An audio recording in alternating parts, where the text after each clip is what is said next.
Hello everyone, it's Rebecca with the Bible Art Journaling Challenge. I am going to be showing you how to do a self-portrait using Inktense pencils. And before you run away and think, oh my goodness, this is way over my head, not my skill level, I want to ask you to stick with me because I have some really interesting ideas for you about how you can do this without actually doing a picture of yourself. So stick with me, and I've got some really special things to share why I've done this. So you can see here that there's always another thick page if you don't have an adjacent page to the beginning of Genesis, which I'm going to be focusing on here in chapter 1 verse 27.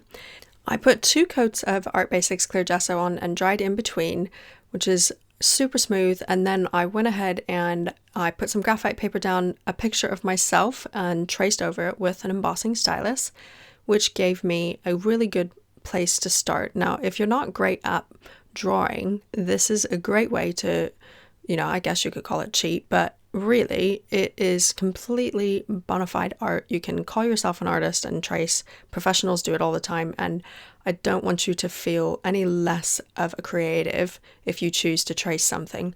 I wanted to trace it because I wanted to show you that you can really do this without needing lots of drawing skills. And I probably could have pushed myself to draw this because I've got a bit of experience doing this, but it wasn't necessary for me to do that for you, and I wanted to show you that you can do this.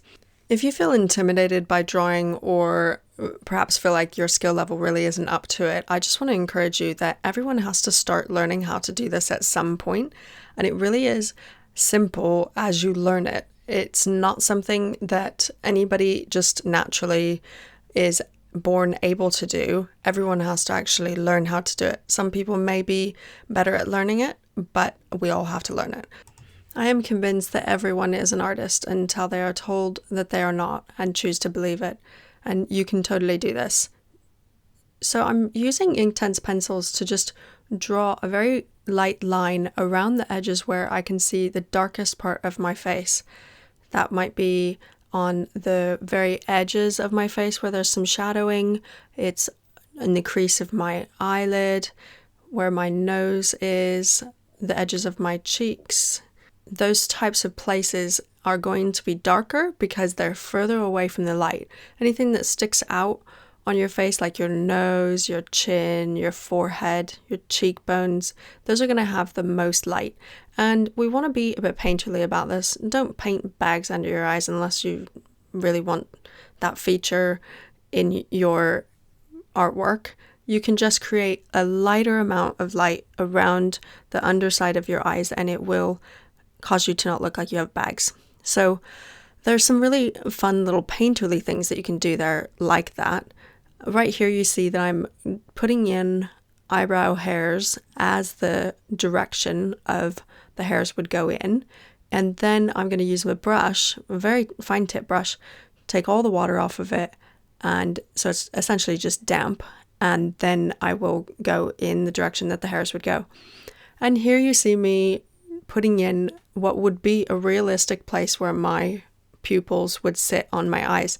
But as you can see, that's kind of unfriendly and a bit startled, and we don't want that look.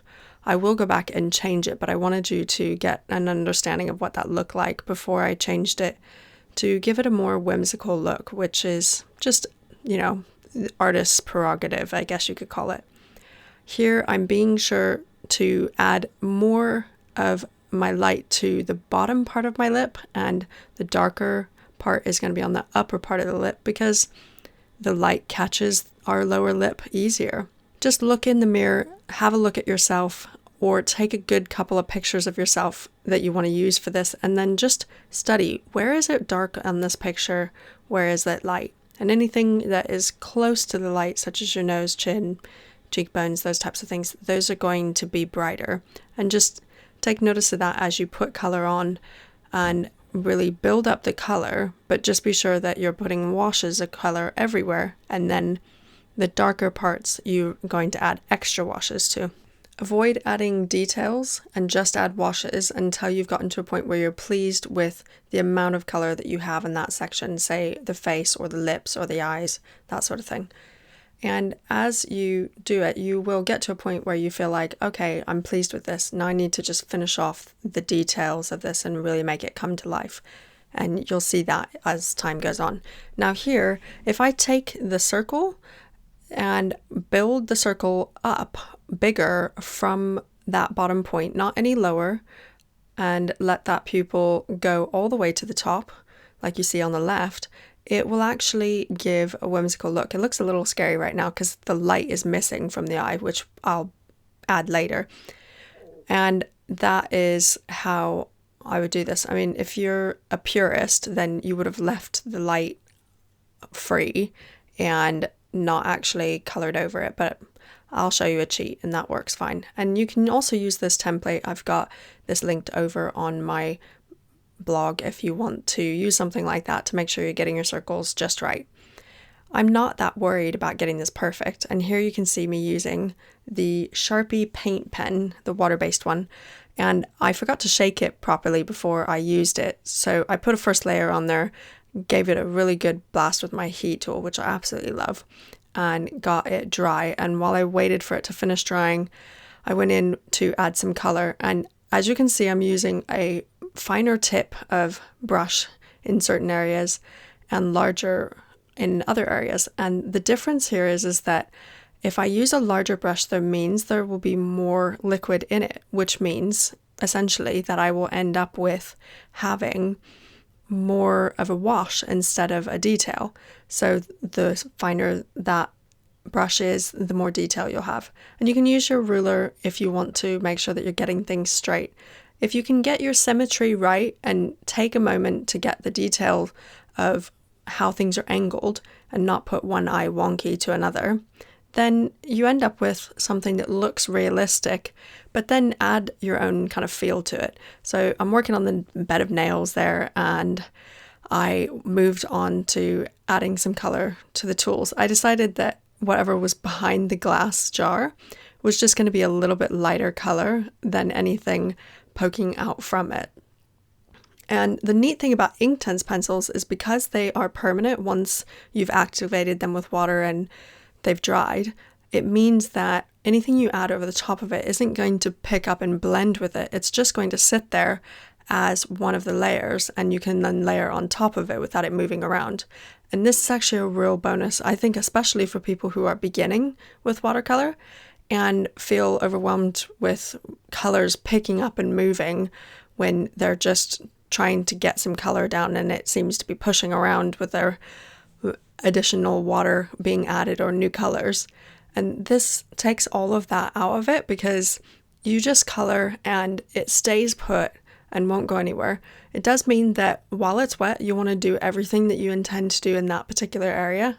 And I'll tell you what, my sharpener is really awesome because it's got like a very fine tip, which is brilliant for getting the detail that I'm looking for. And as you can see, I'm putting in my micron pens there, and I'm using the colors that may not seem to match, but if you try them out on an extra piece of paper, you'll find that you can use a certain color, and then by introducing a lot of water, you can actually essentially wash out that color and it gives you a completely different effect. So I've used the exact same color on the very top black thing that you see there as with the gray, and all of the pencil that you see on the side, that mechanical pencil, those are all the exact same charcoal gray.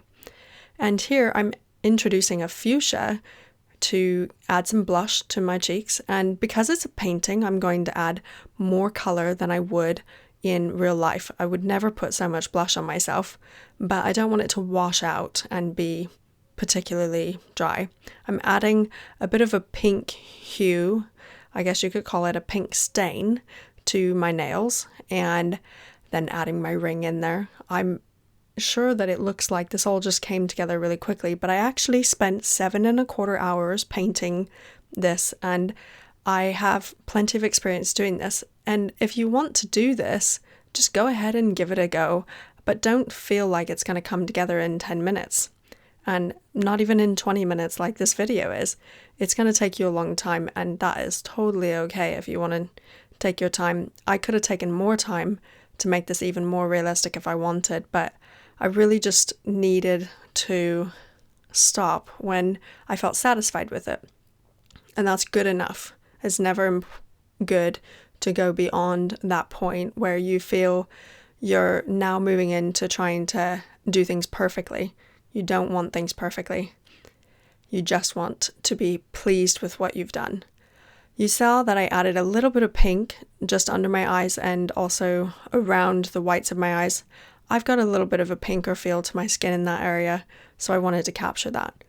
From here on out, all I did was add washes of color to further deepen certain areas. I've got a shadow in my hair there, so I've got it really dark, and I am just going through and going to add layers of color where I need to darken things up. And you can see here I've got a contrast between the lighter skin and the darker hair.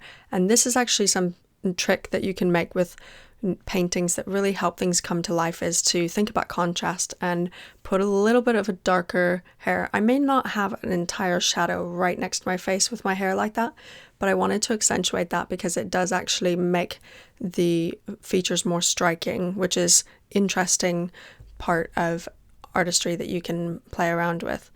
It's something that you'll see me do here is just add lots and lots of layers of color and detail as I start to get those layers where I'm pleased with the amount of color and I just need the details to come together. Inktense pencils, once you put them down and activate them with water, they do tend to dry very quickly because you're not putting so much on, but it is the case that sometimes if you have just a little bit of dampness, it's good to use your heat gun to get it completely dry or leave it to dry so that you don't start to smear in the detail that you just added, such as like that crease in my eyelid. And you'll notice that my eyelid, one of them is slightly different in height to the other one, and that's actually what my eyes do in real life. So I decided to leave that feature in. I'm not trying to perfect myself, I'm trying to show the essence of who I am. We're made in God's image, and it's really important that we don't look at ourselves and criticize what God made, because that would be criticizing God's creation. He looked at you and thought you were good, and we should do the same when we look in the mirror. It's not really about whether we are pleased with every aspect of our life. What matters is that we don't criticize ourselves for being who we are, and just embrace each part of ourselves the way that God would embrace us. You may be wondering why I'm choosing to paint myself in my Bible. Might sound a little self-centered or inward focused, but I'm making a point to myself, and I'll explain it here in a moment. I wanted to show you how to do eyelashes. I think that the key is to give yourself a tiny line of liner, which then fixes any eyelid problems that you may have had pulling that eye into your eyelid on accident like I did there. And then you can pull your eyelashes with a little flicking motion outward towards the outside of your face. Don't really do it in all sorts of directions.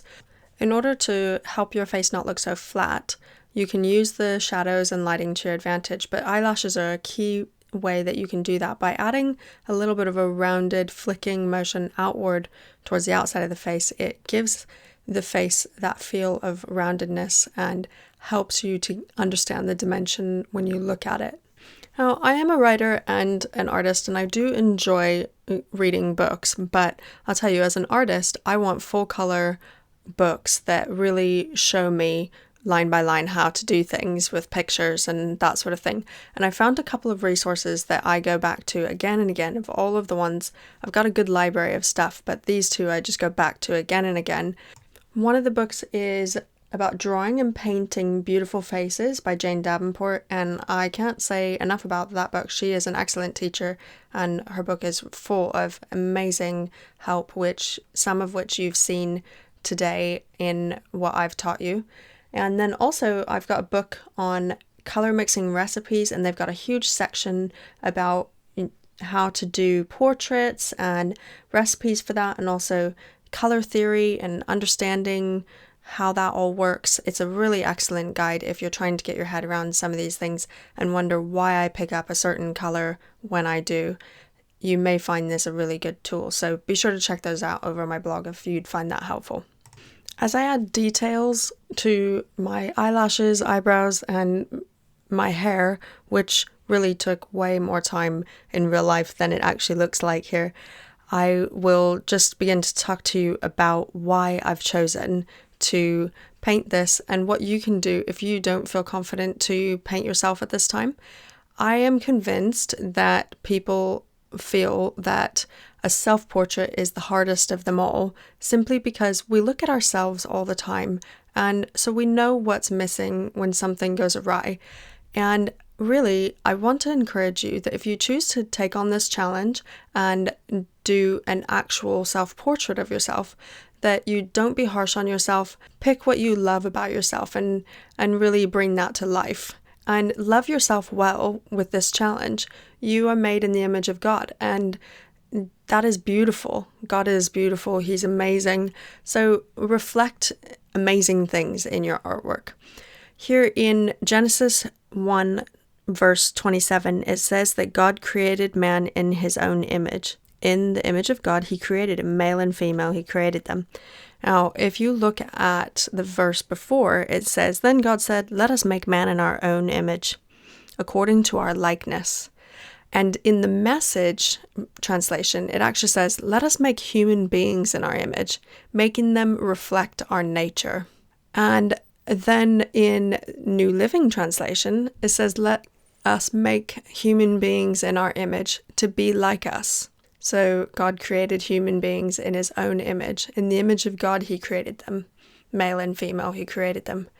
I love looking at different translations sometimes to get a different perspective about what God was trying to communicate with something.